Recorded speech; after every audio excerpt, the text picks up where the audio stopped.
Bugundan tabiiy gaz narxlari oshirildi. Videoni oxirigacha ko'ring va bu haqida batafsil bilib oling. Bugun 1-aprel sanasidan boshlab tabiiy gaz uchun joriy qilingan 500 kub metrlik me'yor, ya'ni limit 100 kub metrga tushirildi.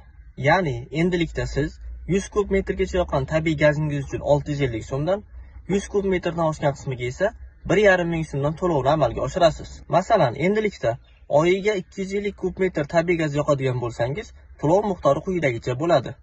100 kub metrgacha, ya'ni limitgacha bo'lgan qismi uchun 650 so'mdan 65 ming so'm miqdorda to'lovni amalga oshirasiz. 100 kub metrdan oshgan qismiga, ya'ni 101 kubdan boshlab 250 kubgacha bo'lgan miqdorida 1,5 ming so'm to'lovni amalga oshirasiz va ushbu miqdor 225 ming so'mni tashkil etadi. Ana endi bir oyda 250 kub metr gaz uchun umumiy miqdorda 290 ming so'm to'lovni amalga oshirasiz. Mazkur videoni barcha tanishlaringizga yuborib, tabiiy gaz uchun joriy etilgan limit miqdori o'zgarganini va shu asosda narxlar ham o'zgarganini eslatib qo'yishni unutmang.